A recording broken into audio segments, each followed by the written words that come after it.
mwaramukanye amahoro mwese muteze amatwi imvo n'imvano yo kuri uyu wa gatandatu tariki 31 z'ukwezi kwa gatanu mu 2025. Uyu munsi turabagezaho ikiganiro cya nyuma ku ruhererekane rw'ibiganiro nagiye gukorera i Kigali mu Rwanda. Turajya imageragere kamwe mu duce ikigo Water Access Rwanda gikoreramo mu gufasha abaturage kubona amazi. Iki kigo Water Access Rwanda cyatangiye mu 2014 gitangijwe na Christelle Kwizera. Yatangiye amaze kubona amakuru yavugaga yuko abaturage bo muri Rukumberi, mu Bugesera ndetse no muri Ngoma, aho na ahantu hari ibiyaga, ngo abaturage baho bicwa n'ingoni iyo bagiye kuvoma amazi. Icyo gihe yigaga muri Amerika muri kaminuza ya Oklahoma Christian University. Yigaga ibya mechanical engineering, no kuvuga ubuhanga mu bijyanye no gukanika imashini zitandukanye. Byamuteye agahinda rero bituma akora umushinga wo gukemura icyo kibazo cy'amazi kuri abo baturage. Akorana n'umunyamerika Dr. Michael Neal, babona inkunga y'ibihumbi 75 by'amadolari y'Amerika. Water Access Rwanda ifite imishinga 4 ikora, uwitwa Inuma Safe Water hamwe na Voma bitanga amazi mu baturage. Amazi akadomorwa yo itanga amazi akomoka ku mvura, hamwe rero na Uhira yo ikabifasha abahinzi borora kuhira imirima yabo mu gihe cy'izuba. Iyo mishinga y'Inuma ikorera i Kigali muri Nyarugenge mu ntara y'Uburasirazuba, akarere ka Bugesera, i Rwamagana n'i Nyagatare. Umushinga w'amazi akadomorwa ukorera mu gihugu hose, naho wa Uhira wo ukabukorera cyane cyane ahantu hashyushye hakunze kubura imvura. Water Access Rwanda ubifasha abantu barenga ibihumbi 170 kubona amazi meza ku munsi. Ikaba ifite n'abafatanyabikorwa batandukanye barimo ndetse na leta y'u Rwanda. Ifasha abaturage, ibigo by'amashuri ndetse n'abakora iby'ubucuruzi. Ifite kandi abakozi barenga 100 biganjemo urubyiruko. Christelle Kwizera amaze kubona ibikombe n'udushimwe bigera kuri 12. Muri kino kiganiro aratubwira amavu n'amavuko y'iki kigo Water Access Rwanda naho iri kugana mu gihe kiri imbere. Iki kiganiro mwagiteguriwe kandi mugiye kukigezwaho na Ferenga Kwaya. BBC gahuza miryango i Bukavu ni kuri FM 102.2. Nabanje kujya kwirebera uko iki kigo Water Access Rwanda gifasha abaturage b'imageragere mu karere ka Nyarugenge, aho ni mu murenge wa Nyamirambo, akagari ka Gasharu, umudugudu wa Rwintare. Ngezeyo nabonye abantu n'amajerekani batonze imirongo bari kuvoma ku kazu gafite amabara y'ubururu n'umweru kanditseho ngo Inuma Safe Water Mini Grid.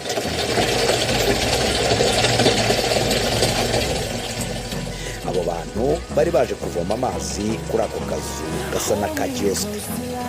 Naganiriye na bamwe ngo baje kuhavomera. Yani Umurerwa Clementine. Hanyuma wowe? Nitwa Uwineza Marie-Therese. Mbasanze hano muje kuvoma amazi. Ngaho tubwire uvoma kangahe nko ku munsi? Mvoma gatatu ku munsi. Ubwo uvoma amajerekani angahe ubwo? Biterwa n'amajerekani nyine ni amajerekani wenda na 20 ku munsi. Biravuga ko urayakoresha cyane amazi? Ndayakoresha. None nayo mu rugo gusa cyangwa hari ibindi ukora? Hari igihe abara y'abaturage babananiye kuza kuvoma hano. None aya mazi ubona ari amazi meza aragufasha? Cyane amazi abaturage bose barayakunda. Bayakundira iki? Nuko afite isuku na ibyuma biba bimeze neza nta kibazo. Iyo muyakoresha gusa ibintu guteka n'ibindi, ariko mukaba mwana yanywa? Kuyanywa biba bimeze neza, nariba amazi yabo. Nawe niko bimeze? Niko bimeze.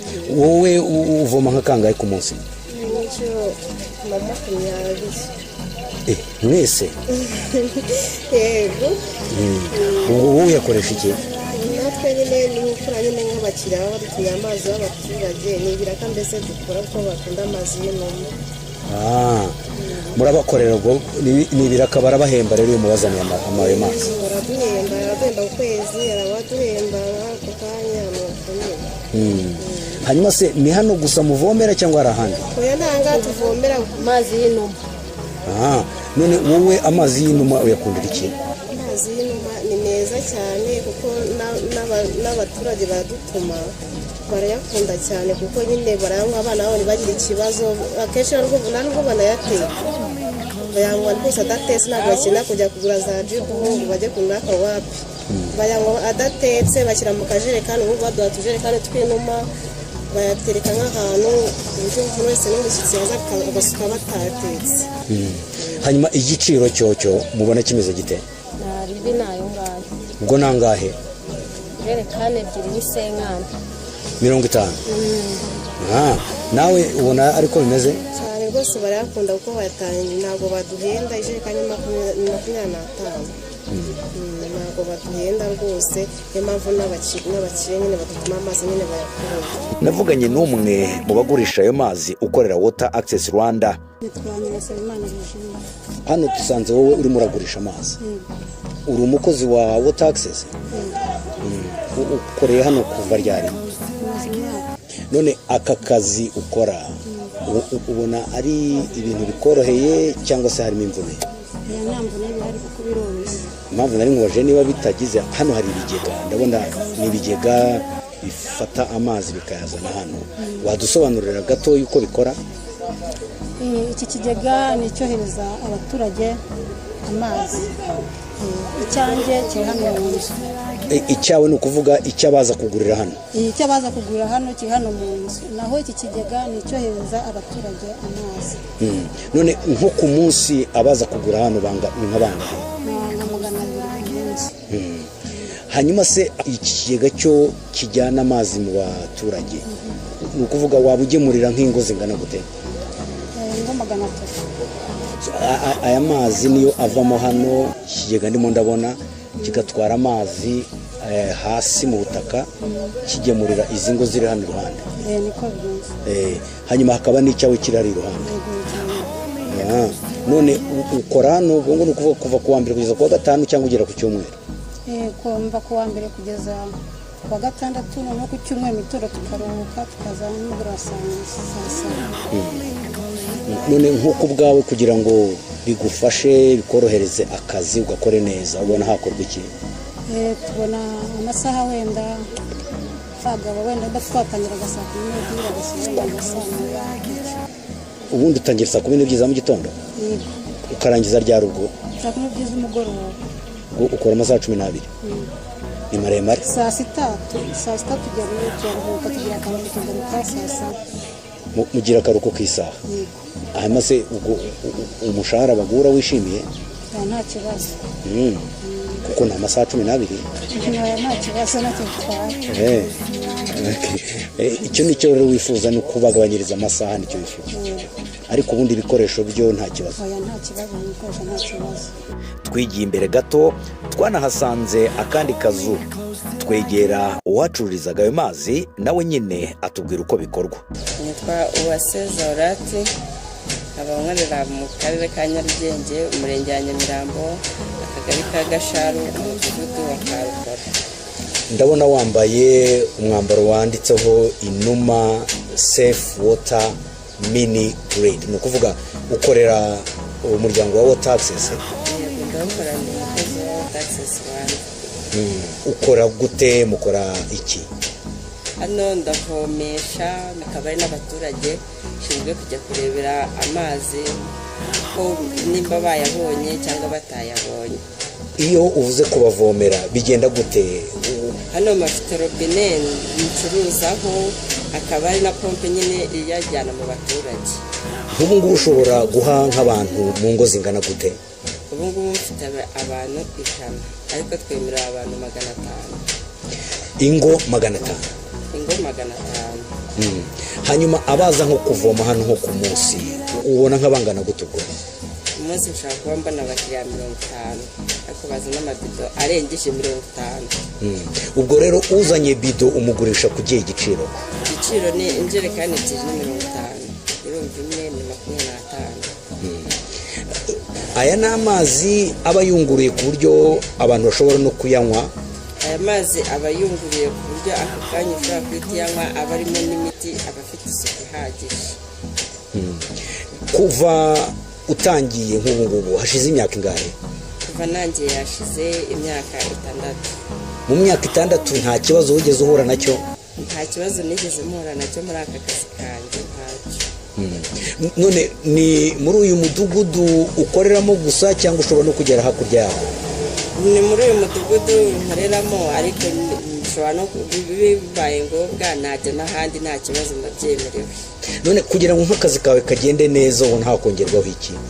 Numva banyongerera iyindi pompe ya kabiri kugira ngo bose babandi bose bajye bayabonera ku gihe. Bishatse kuvuga yuko hari igihe batayabonera icyarimwe kubera ko ufite pompe imwe gusa? Ya bose bayabonera icyarimwe, ahubwo kugira ngo uzuye wa mubare 500 nanjye nshaka kugeraho. Twanasuye umwe mu bagejejweho amazi mu rugo, we yitwa Adija. Yatangiye kumbwira uko yavunikaga Water Access Rwanda ikaza kumugoboka. Umushinga waraje mbere nta mazi twageraga, twajyaga kuvoma mu mazi yo muri ruhurura.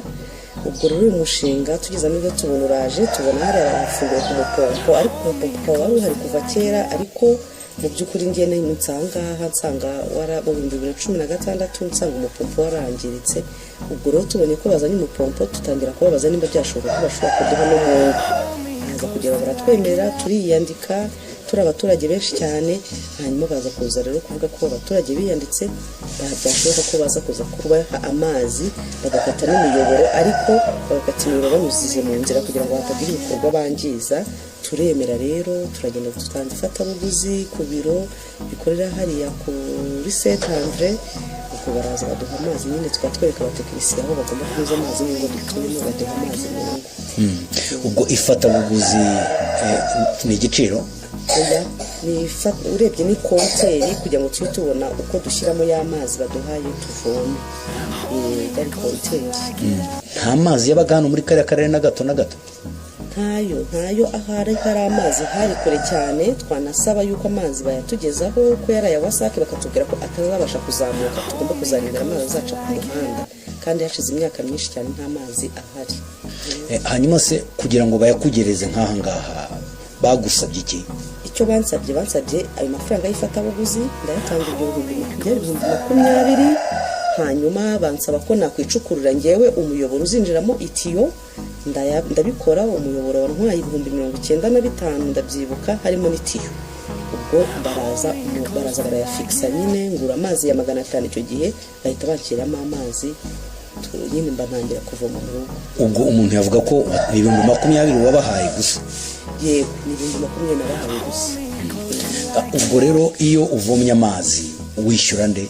Baduhaye kode. Mbere byaratugoraga cyane, twarishyuraga tukarinda guhamagara kuri biro, ariko ubu baduhaye kode twishyuriraho, yanditseho Water Access Rwanda, barangiza tukabona token kaza, nyine tukabona amazi nk'uko tugura umuriro, kuko n'ubundi n'amazi dusigaye tuyabona. None nko ku kwezi wishyura nkangahe? Iyo ngereranyije ku kwezi nakoresha amazi menshi, nkoresha amazi 3,000 wumva ari menshi kuri wowe? Oya, 3,000 si menshi kuri nge, kubera ko mbere navomeshaga injerekani imwe kuri 500. Ubwo rero ngomba gutanga 3,000 ku kwezi, kuri nge numva ari make pe. None aya mazi uyakoresha nk'ibintu bimeze gute na gute? Aya mazi akora ibintu byinshi, kuko urumva ko ari amazi nyine yaje ahantu mu rugo, arakoropa, yoza ibyombo, arateka, turayanywa, tuyuhiza indabo, mbese akora imirimo yose isanzwe yo mu rugo pe, tukamesa, tugakora buri kimwe cyose.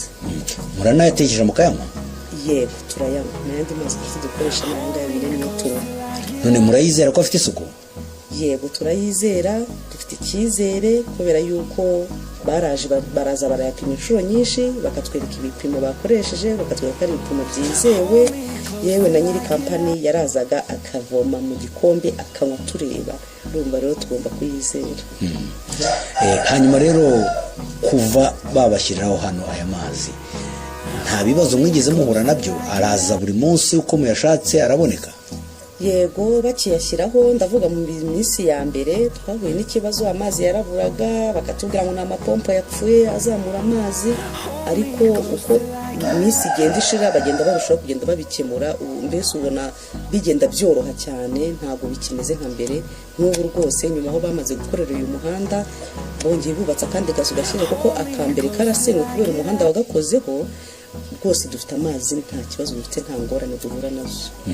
None mubona rero nk'ubu ngubu niki cyakongerwa kugira ngo aya mazi murimo murakoresha mwumve yuko munogeye neza nk'abatekinisiye? Kuko urabona ariya mazi nakoreshwa n'amamashini, amapompe, igihe byapfuye tukabasha kwita tubona umutekinisiye byihuse, tutarinze kumara iminsi 2 cyangwa 3 tutarabona amazi. None nk'iyo bipfuye mu bigenza mutubwo? Yego, iyo tubonye n'amazi dufite turatangira tugahererekanya amakuru, tukajya ku gakiyosike tukabaza, bakatubwira ati wenda ni ikibazo cya pompe, ni mwihangane mu bigega amazi arimo ntituzi impamvu atari kubageraho, ubwo bagahamagara umutekinisiye akaza akabireba. Ariko ni ibintu bigoranye cyane ko biramuvuna. Urabona iyo ari ikibazo cyo kuvuga ngo itanka ziruzuye, ntabwo abazi ibyo ari byo, ni gusubira nyine mu ngo yongera ajya kureba ibibazo ukuntu bimeze, ukabona ariko nyine bakoresha uko bashoboye bakabikemura. Twarakomeje kandi tujya ku kigo cy'ishuri Jericho School. Iri rikaba ari ishuri rikoresha amazi ya Water Access Rwanda. Navuganye n'umuyobozi w'icyo kigo Mukarugwiro Christine, atangira ambwira igihe batangiriye gukoresha aya mazi ya Water Access. Twebwe ku ishuri ryacu twatangiye mu mwaka wa 2020. Water Access yaradufashije cyane kuko nta mazi yabaga muri kano gace. Ubusanzwe abahatuye bose bavomaga mu bishanga ku mazi y'amasoko. Hanyuma tuhageze nk'ishuri twatangiye dufite abana 206. Water Access iradufasha kuko nta handi twari gukura amazi.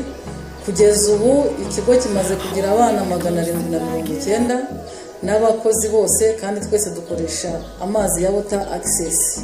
Wenda ikiyongeraho nuko iki kigo cy'ishuri gishamikiye ku idini, n'abakristo b'urusengero rwegeranye n'ishuri nabo bakoresha aya mazi ya Water Access.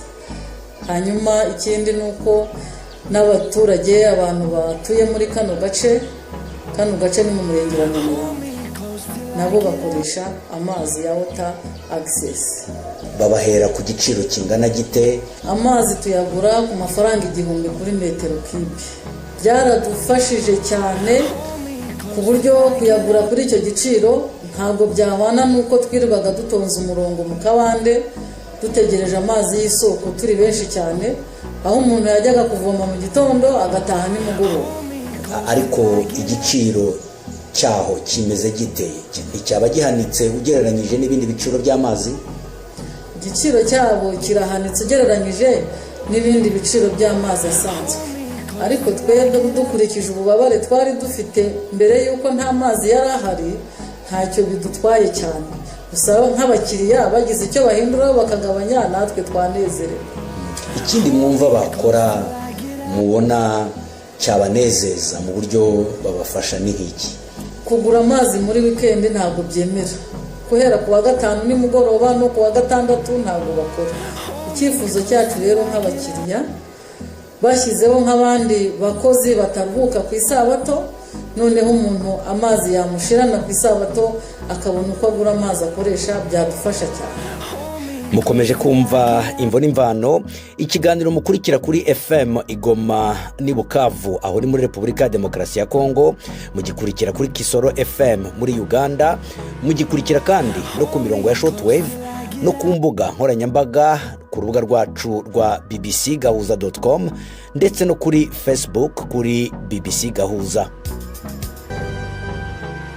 Ubwo mvuye aho nasubiye i Nyamirambo ahari icyicaro gikuru cya Water Access Rwanda, maze mvugana n'umuyobozi wacyo Christelle Kwizera, abanza kumbwira uko yatangije iki kigo. Ntangira Water Access Rwanda nari umunyeshuri icyo gihe muri Oklahoma Christian University, ndi kwiga mechanical engineering. Nkaba nari ariko n'umunyeshuri uri mu activist cyane, nkunda kuba ndi muri gahunda hirya no hino mu kigo. Muri vacances nakoraga buri gihe projet. Ibyo rero bituma uwari uyoboye ikigo icyo gihe Dr. Michael Neal anotisinga ambona abona ibyo nkora ugaza kumpamagara ngo twicare tusangire ikawa tuganire. ubwo aho ni muri Amerika? Aho nari ndi muri Amerika. Tujya muri Starbucks, arambaza ati ubonye $60,000 by'amadolari wabikoresha iki? Ubwo rero muri icyo gihe numvaga nshaka gukora ibintu bijyanye no kurema imirimo ku rubyiruko. Ndamugana mu mwanya mbitekerezo ko numvaga ntazi ikintu nakora ariko cyageza ku mirimo ku rubyiruko nifuzaga. Ubwo rero mugende kubitekerezaho njya ku igihe.com. urumva uri hanze y'u Rwanda ukurikirana amakuru mu gihugu. Ubwo icyo gihe mitangwa kuri article ku makuru yavugaga uburyo abaturage bahano muri Rukumberi ndetse no mu bindi bice muri Bugesera na Ngoma baturiye ibiyaga bajya bicwa n'ingona bagiye kuvoma. Icyo gihe mu makuru bavugaga ko hari abantu icyo gihe bari 4 bamaje kwicwa n'ingona. Mbisomye rero numva ni ibintu bibabaje cyane kuko izo ngona wenda kuko akagera kuzuye ziri mu kazijya muri ibyo biyaga. Ubu barimo baragerageza kubana nazo ntibishoboka, kandi ubwo kubera ari ikintu kiri mu bidukikije kirinzwe, bo kuyica bacibwaga amafaranga menshi, bamucaga miliyoni. Ariko uw'ingona yishe we bakamuha ayo gushyingura wenda 300,000. Rero mbisomye nkumva nyine ibintu bibabaje cyane, mpita ntekereza reka ndebe uburyo nakora umushinga noneho ukemura icyo kibazo cy'amazi kuri abo baturage, kuko nibazaga se ubundi barajya mu biyaga kuvoma kubera iki, nta yandi mazi bafite. Ubwo ariko icyo gihe nabitekerezagaho nk'umuntu wakuriye mu Rwanda nzi ibyo kuvoma, ariko dufite nk'imyaka 8 hafi 9 mu rugo bakuruye amazi. Icyo twari dufite amazi mu rugo. Urumva ni ikintu nibukaga nka kera. Ko hari he? Twari dutuye i Kigali kuri naho Nyamirambo no ku Muhima. Mu rugo ro bagize amazi mu rugo muri iyo myaka 8-9. So hari igihe kera nibuka wenda amazi yabuze cyangwa mbere tukivoma twajya nko kuyashaka mu gishanga haranya Bugogo wenda, ariko ari ni gake byabaga. Ubwo ariko nkumva ko n'abandi bantu bose nabo babonye amazi. Mu mutwe wanjye niko numvaga ko wenda ukuze gutyo ubona ni ikintu wibuka cya kera, wenda bikongera kugaruka twagiye gusura nyogokuru akaba aribwo tujya kuvoma tumanutse imisozi tugaterera. Ni nayo mpamvu nsoma ibyo ngibyo nge numvaga ari nk'agace kamwe mu gihugu katarabona amazi. Ubwo urumva reka nkora umushinga w'amazi. Uko ntangiye kubyigaho ndeba se nibangaye bakeneye amazi bimeze gute, nkasanga ahubwo cya kibazo ni kirekire. Gusa nkomeza uwo mushinga, dukorana na Dr. O'Neil, amakontakte zose turayizinga amafaranga menshi, tuza kubona $75,000 by'amadolari bitandukanye n'60,000 we yumvaga ko mbere twabona. Ibyo rero $75,000 ngenza nzi ko ngiye gukora umushinga w'amezi 3 mu biruhuko, nkasubira ku ishuri nkarangiza kwiga nkazishakira akazi bisanzwe. Ngeze rero inaha uko aho duciye hose tujya tugana Rukumberi naho hose tugasanga nta mazi. Mu nzira tujyayo naho tugiye hose nta mazi. Uko abantu babonye nimero yanjye, abapadiri, abayobozi b'imidugudu, abapasiteri, hehe bose bakirwa bampamagara, natwe waje kuduha amazi. Ubwo se hagati aho ayo mafaranga wayagwizemo ibikoresho byagenze gute kugira ngo utangire gutanga ubwo buryo bwo kubona amazi?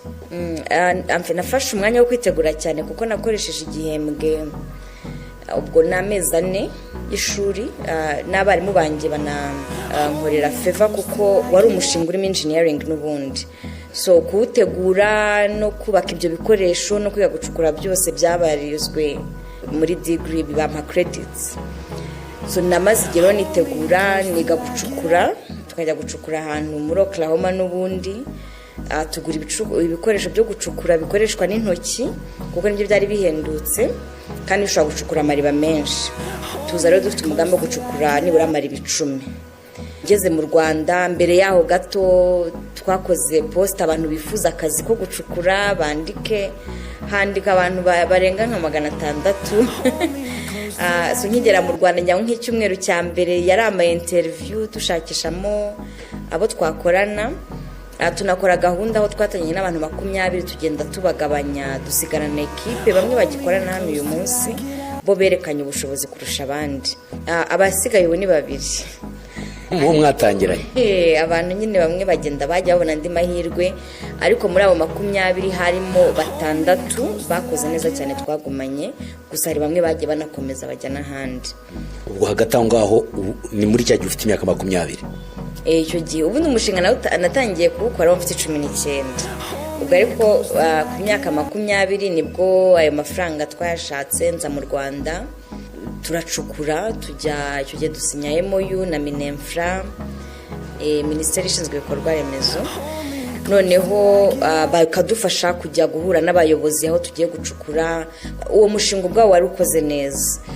Twanakoranye na UNICEF badufasha mu buryo bwo kuhuza abaturage kugira ngo bakore amakomite, none nitumara twe kubaka ayo mariba bazakomeze kuyitaho, bakajya bakotiza gutyo. Byari ibintu ubona byiza, tugenda dushukura amazi akaboneka, rimwe bitugoye ubundi byoroshye, tukishima nyine umushinga uri kuba. Birangira ducukura amariba 11. Ariko uko turi kurangiza irya nyuma, irya mbere ritangira gupfa. Ubwo ngenda nyine nkora amaraporo ndeba ese umushinga mu kuwiga ugomba kureba sustainability. Nyuma yuko mukoze uzaramba, uzatanga igisubizo kirambye ku bakeneye ayo mazi.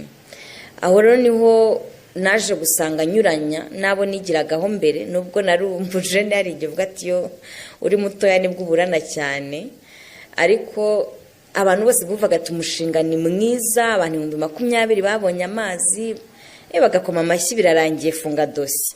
Ariko nge nkavuga ati nubwo twakoze zira komite bafite amakonti, ariko uko mbaganirije nkasanga wenda ni nk'abantu 5 bonyine bakotiza ya mafaranga, hakazamo ikintu cyo gusigana, kuko bakotiza batakotiza iriba rirahari, kandi uwo bibabaje cyane niwe wenda uzishyura ngo arikoreshe. Ugasanga rero ntabwo buri muturage uvoma kuri iryo riba ari kwitanga ngo bose bagira uruhare rungana mu gukotiza amafaranga yo kurikoresha.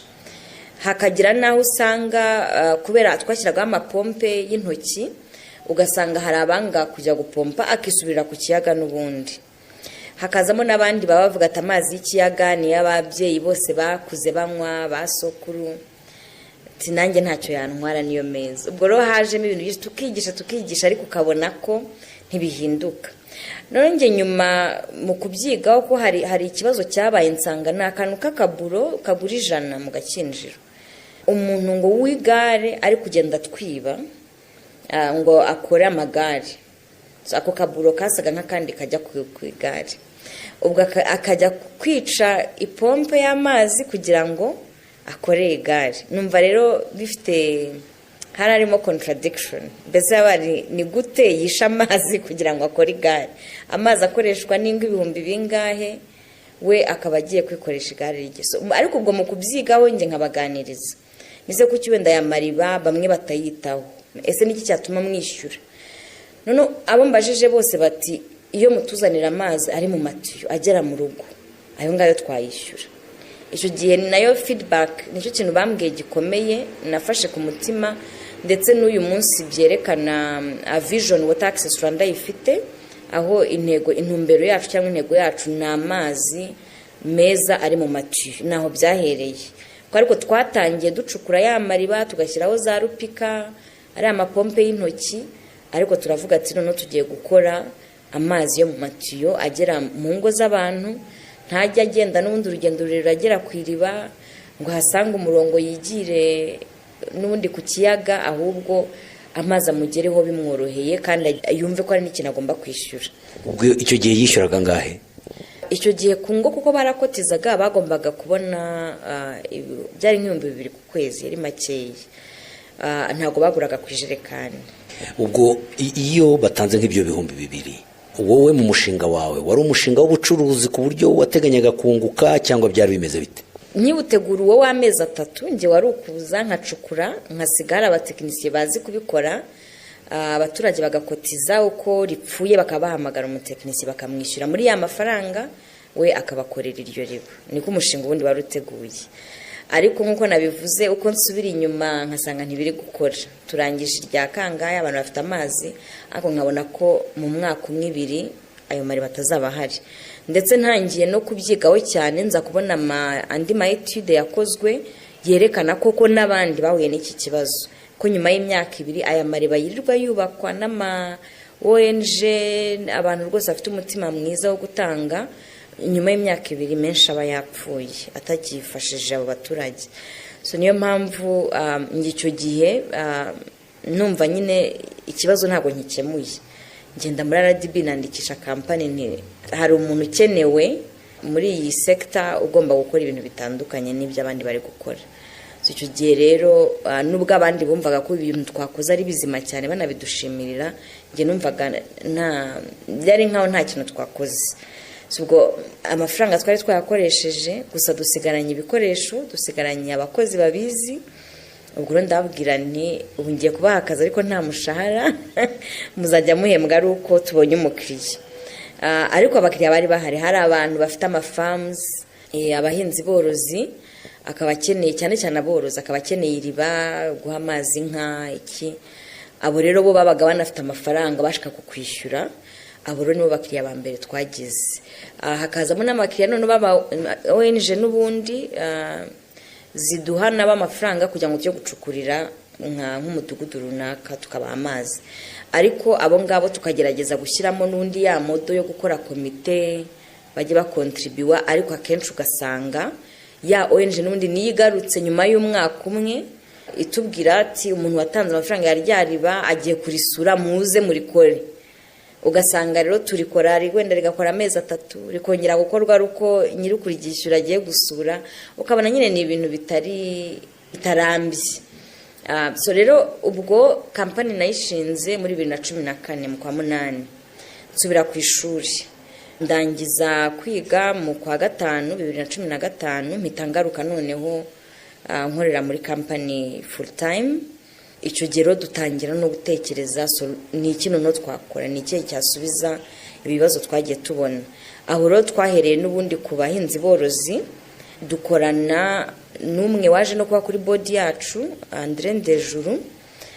Icyo gihe we yashakaga n'ubundi gucukura iriba, ariko tukamushyiramo pompe electrique. Ubwo gushyiramo ya mapompe y'intoki tugashyiramo pompe ikoreshwa n'umuriro, ikagizamura amazi imusozi.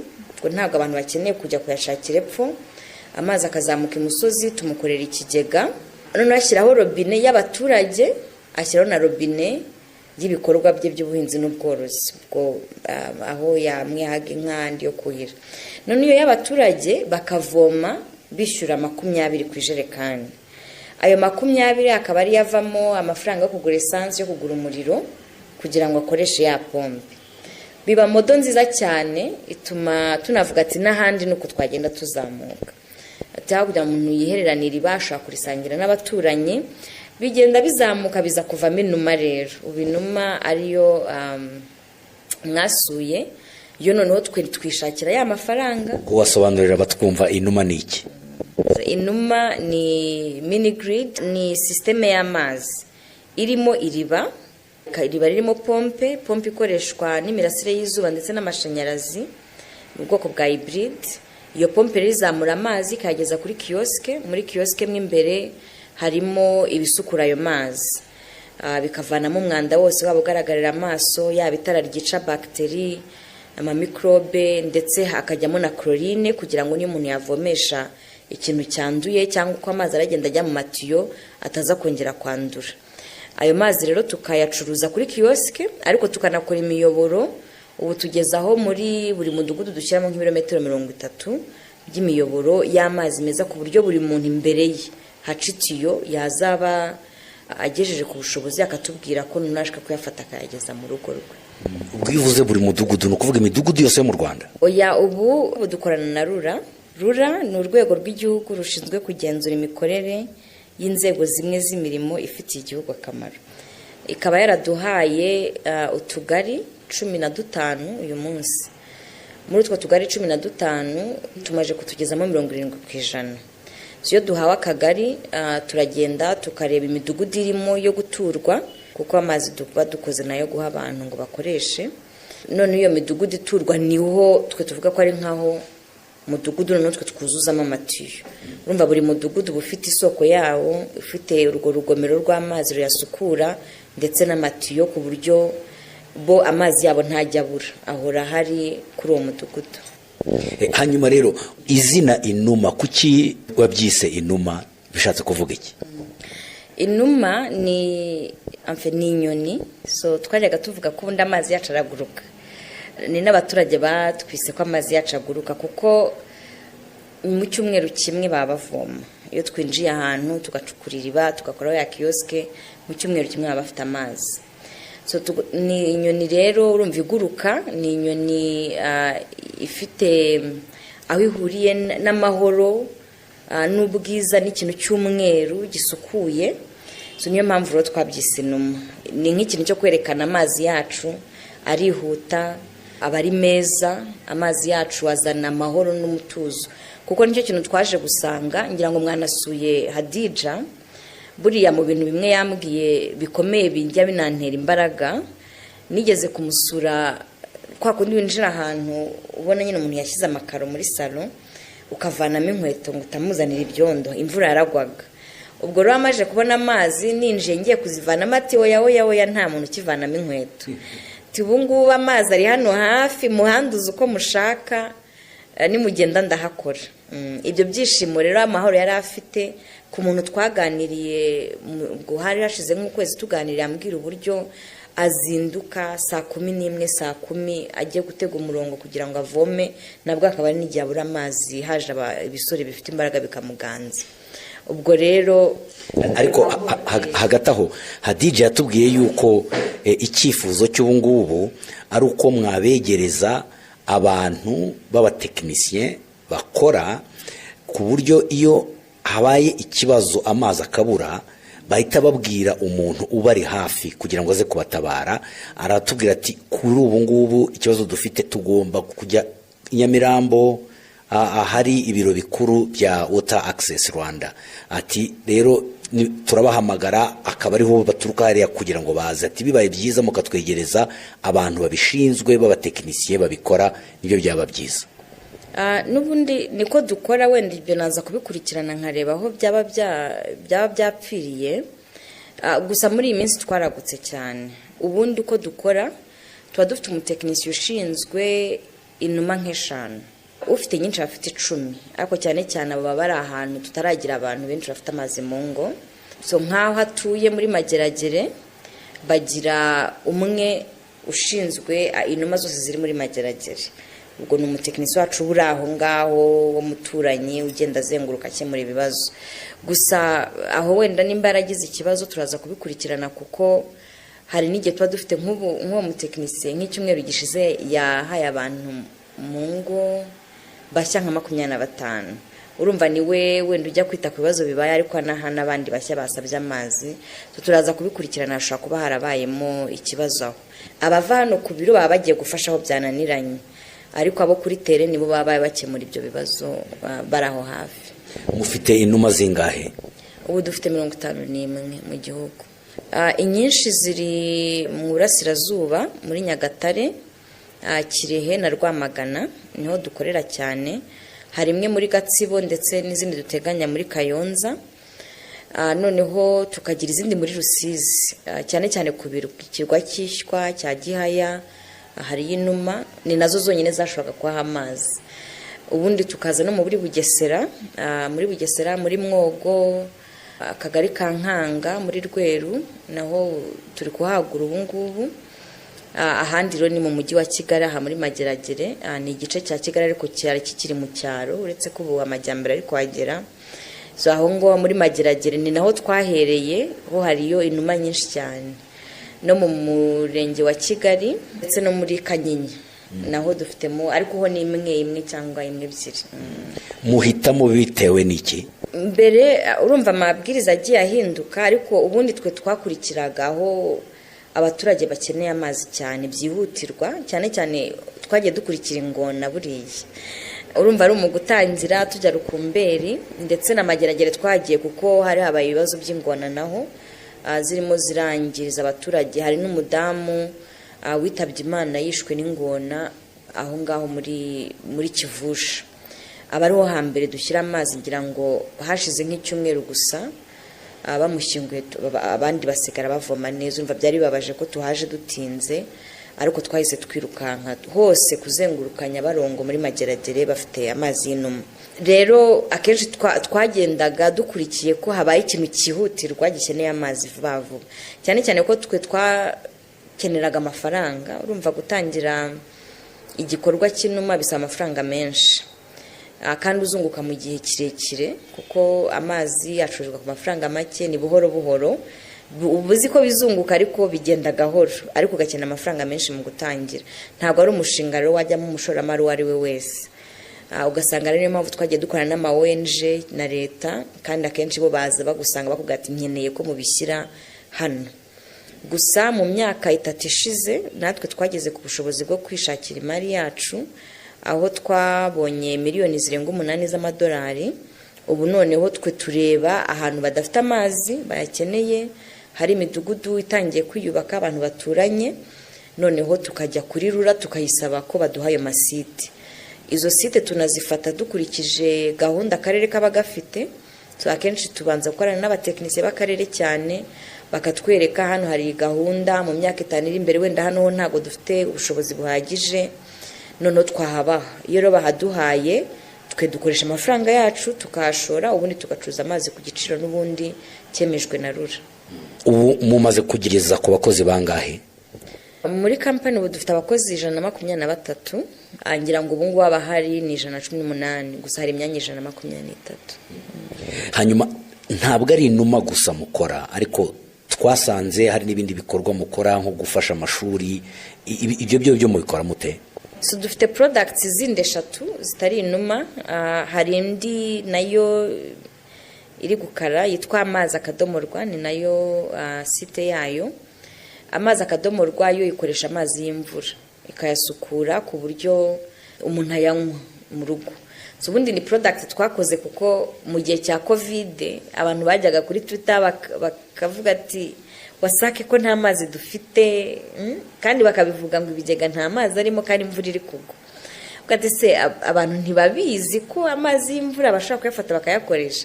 Ubwo rero tubashyiraho iyo product y'amazi, iragenda iraguka cyane ku buryo tuyiha ingo muri Kigali. So Amazi Akadomorwa yabanje kwibanda ku Cyogogo cya Nyabugogo, gikora kuri mu mujyi wa Kigali mu turere uko ari 3, ndetse Rwamagana, Rulindo, ibice bikeya bya Gatsibo na Kayonza. Aho rero twahisemo kuko ni wantu hari imyuzure ikaze mu gihe imvura yabaye nyinshi. Tukora umushinga wa mbere wibanda kuri icyo Cyogogo kugira ngo abantu bahaturiye tubafashe gufata amazi y'imvura, tunarebe ko bigabanya imyuzure yabaga muri icyo Cyogogo cya Nyabugogo. Byaje no kugaragara ko byagize ingaruka nziza, aho ayo mazi yagabanyutse, ndetse ku bakiriya bacu abafashe iyo systeme bamanura amafaranga batangaga mu by'amazi, benshi 62% y'amafaranga batangaga mu mazi barayagabanya. Ku bigo by'amashuri ho byari bitangaje kuko benshi bageje no muri 90%. Ukabona nk'ikigo cy'amashuri cyishyuraga amazi wenda 700 ku kwezi, baramanutse basigaye bishyura nk'ibihumbi 100 kuko basigaye bakoresha y'imvura cyane cyane. Noneho tuza gukorana n'ubundi harimo ama ONG amwe namwe twakoranye yifuzaga ko product yagera mu bigo by'amashuri bitishyurira. Urumva hari ibigo by'amashuri biba biri private byishyurira, bifite iyo facture $700 ku kwezi, ako kagira noneho n'ibindi bigo by'amashuri biba bitishoboye cyane. Abatashoboraga ro kwishyurira nabo hari ONG twa dusanzwe dukorana, bari giye batubaza se turifuza gukora umushinga twakora gute, tukabereka rero iriba wenda rirahenze, inuma irahenze, ariko hari no product yindi hendutseho kandi ituma ikigo kibona amazi meza, abana bakanywa amazi meza. Ubwo nabyo rero twabikoze gutyo. Mufasha amashuri angahe? 28. Hari kimwe mu bigo mufasha by'amashuri twagiyeho, turabyibonera natwe n'amaso, tubona abantu ukuntu barimo baranywa amazi yanyu ya water access, ariko dusanga hari ikibazo bafite cyuko abakozi banyu ngo kubera ko ari abadventiste, iyo bigeze kuwa 5 nimugoroba ntibakora, kuwa 6 ntibakora, ku cyumweru ntibakora. Bati muzatubariza iki kibazo niba badufasha bakajya bakora iminsi yose kugira ngo icyo kibazo cyacu gikemuke. oya ibyo ntabwo ari byo, ahubwo bo menya ari bo b'abadive. Twebwe nka kampani, umuntu ucuruza amazi agomba gukora amasaha 12 buri munsi. Ku cyumweru tumushyiraho ikiruhuko kugira ngo ajye gusenga, ariko hari kenshi kuko aba anafite komisiyo ku mazi acuruza asigaho n'undi muntu, so akenshi amariba yabafunguye. Abatekinisiye bo rero baba bakora full time, iyo ikibazo kibaye agomba kwitaba. Ntabwo tubangamiye uburenganzira bw'umuntu bwo kuba yafata umwanya, ariko ndumva icyo kibazo ntakizi, ahubwo ku kigo nibo nzi ko ari abadive. Icyo ntekereza ko wenda yababwiraga, dufite call center, afite ahantu bashobora guhamagara hano ku biro bakaba bavugana n'umukozi wacu ushinzwe gucuruza. Akenshi hari nk'igihe ashaka kugura amazi ntabone token, hari nk'igihe imiyoboro iba yapfuye cyangwa mobile money itari gukora, amafaranga ntaze, nibyo nanumva bishobora kuba byabaye ikibazo. Ariko nkaho nk'umukozi uherane n'umusilamu, so wese numva ko umukozi hariya sinzi ko ari waba ufite icyo kibazo cyo kudakora by'abadive, ariko ubwo nabyo ndaza kubikurikirana. Ikindi kibazo batubwiye ngo ni ikibazo cy'uko amazi y'imvura yaguye ajyazamo ibyondo cyangwa se umwanda. Icyo kibazo mwaba mwarakimenye? Ndumva ntabizi, ariko turaza kubikurikirana kuko amazi turayapima buri ku cyumweru ndetse na buri kwezi. Buri cyumweru dukora teste nkeya, ariko buri kwezi dukora teste yuzuye. Mu bipimuro tureba haba harimo no kureba niba amazi atarimo umwanda ugaragarira amaso, kandi aba ariho filters. So hashobora kuba harabayemo ikibazo, ko turaza kubikurikirana. Byaba bintangaje kuko ntago muri raporo twabonye icyo kibazo. Hanyuma duheruka kubasura hano muri Water Access mu mwaka wa 2018. Kuva icyo gihe kugeza ubu ngubu ibintu bikomeye byagiye byiyongeramo. Watubwira uti nk'ikintu gikomeye twagezeho niki? Hagati ya 2018 n'uyu munsi umubare w'abantu tugezeho amazi warikubye cyane. Ubu ntitukibara bya kera byo kuvuga ngo nta nkiziriba ahantu hatuye abantu 20,000, kananike ko mfite abayakoresha 20,000. Tubara dukurikije umuntu dusuye mu rugo akatubwira ko akoresha amazi yacu. Abo rero ubu ugereranyije no muri 2018 twari turi ku bihumbi 35 gutyo, ubu twaba tugeze ku 170. Urumva ko umubare w'abakoresha amazi yacu wariyongereye. Ikindi umubare w'abakozi wariyongereye cyane, bo twikubye hafi inshuro 3. Ibyo tubifashwamo rero nuko n'ubundi twakomeje kwaguka mu bumenyi, mu bushobozi, cyane cyane ubushobozi bw'abakozi tugiye dufite, kuko hari abantu benshi batangiranye na kampani, bamwe bagiye baza mu kare, uyu munsi bamaje gukomera mu byo bashoboye gukora. Ndetse tugira n'abashoramari baduhaye imari tubutse yatumye tushobora kwaguka. So muri ibyo harimo ko mbere wenda twacukuraga n'ibyo byuma by'intoki twatangiranye kera, ariko kuva muri 2021 dufite imashini yo kwikamya icukura. Urumva iriba ryajyaga ritwara iminsi 10, ubu ngubu ritwara iminsi 2. Dusigaye dufite abacu basudira, dufite abacu bakora iby'umuriro. Kera wenda iyo twajyaga tugiye gukora imirasire y'izuba kuyifata, byasaga ko dushaka undi muntu, ariko ibyo byose ubu ngubu turabyikora, dufite amayikipa abikora. Ndetse turangije n'uruganda muri Rwamagana, tuzajya tunikorera amatiyo yacu, kuko ubu dusanga amatiyo tukunda kuyabura. Urumva niba ukeneye ibirometero 30 buri cyumweru, bigeraho ugasanga ku isoko ntahari. Turagira ngo nabyo tujye tubyikorera, kuko gahunda ni imwe, ni ukwihuta tukageza amazi ku bantu benshi bashoboka mu gihe dufite. Uretse ibyo byose byagiye byongeraho, mwagiye mubona n'udushimwe. Watubwira udushimwe maze kubona uko tungana kuva mwatangira? Ibihembo byo ni byinshi cyane, sinzi ko mfite umubare. Wenda ku mwaka tubona nka 4 cyangwa 5. Ibimwe by'ingenzi navuga, muri 2019 twatsindiye Africa Business Heroes, ari igihembo twahawe na Jack Ma icyo gihe. Ndetse nyuma yo kucyakira tuza mu Rwanda twakirwa n'umukuru w'igihugu, aho yaratumye n'urundi rubyiruko kugira ngo rutwigeho. Nyuma yaho tuza no guhabwa n'ubundi igihembo cya Transform Africa cya banke y'Abisilamu ASDB, nacyo tugihabwa muri Senegal hamwe na President icyo gihe Macky Sall. ubwo ni 2019. Muri 2020 mu gihe twari tuzi ko covid turangije tuza gutsindira igihembo cya Global Citizen cya Cisco Youth Leadership Award. Ni igihembo cyazanye n'amafaranga atubutse kuko icyo gihe baduhaye $250 by'amadolari. Twagiye dutsindira n'ibindi byinshi nyuma yaho, bimwe wenda mubona bigiye bimanitse hano. N'amakuru yacu yagiye atangazwa mu binyamakuru byinshi, muri Forbes. Hari n'ibitabo byanditswe baje gushyiramo amakuru ya Water Access Rwanda cyangwa amakuru yanjye. Urumva ko twagiye tubona ibihembo byinshi.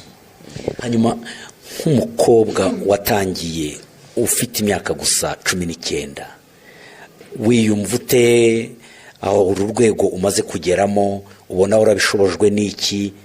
Wagira se iyihe nama urubyiruko cyane cyane abakiri abakobwa kugira ngo nabo niba hari ibyifuzo bafite, imishinga bashaka gukora, nabo bashobore kugira intege nk'izo wakoze?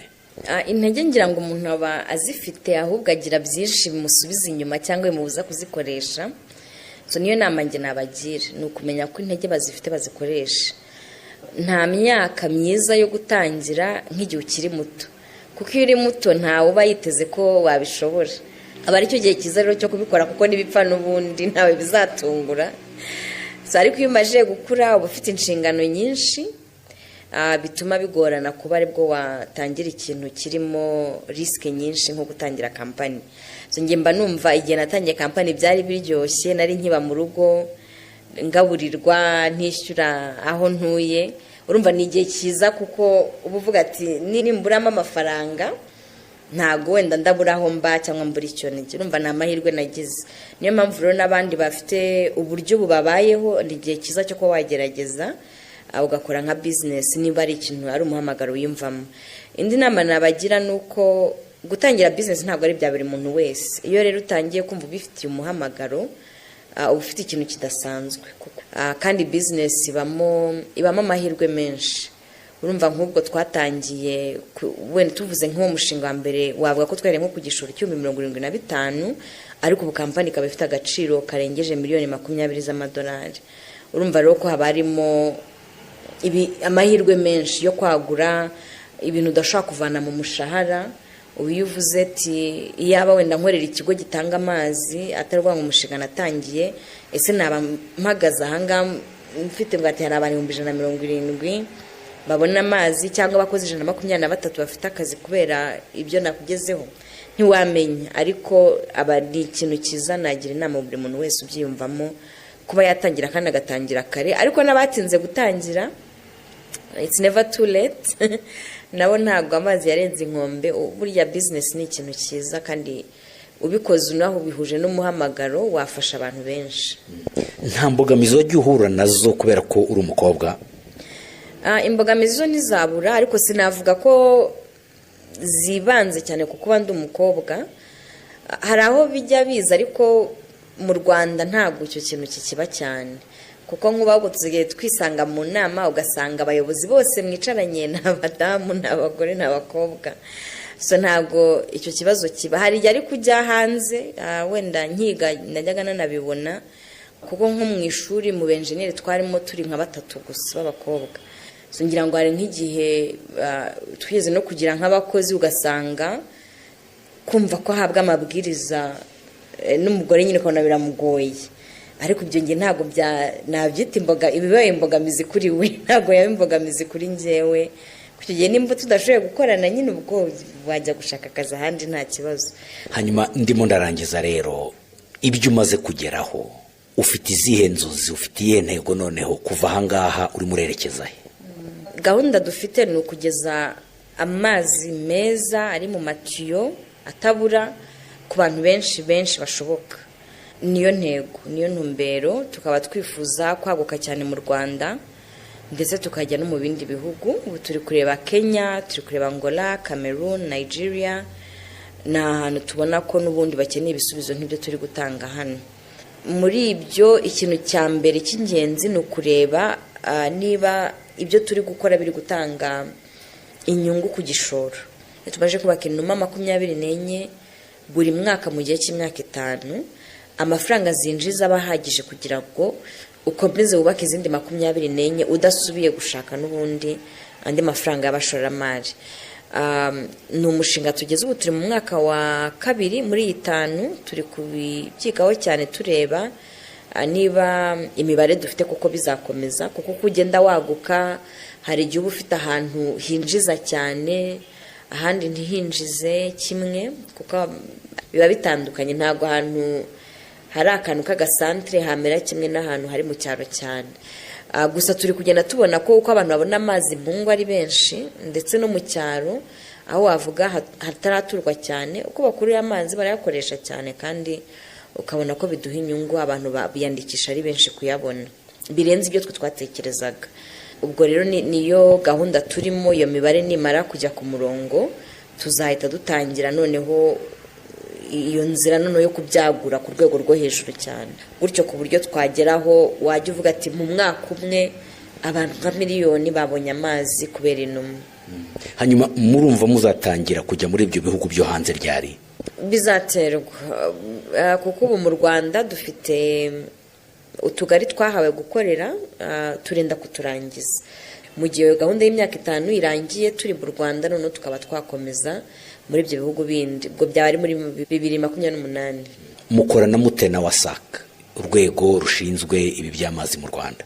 Urumva nitwe kampani ya mbere twahawe ubwo burenganzira bwo gutanga amazi, ari ibikorwa twiyubakiye tunakurikirana ku bwacu.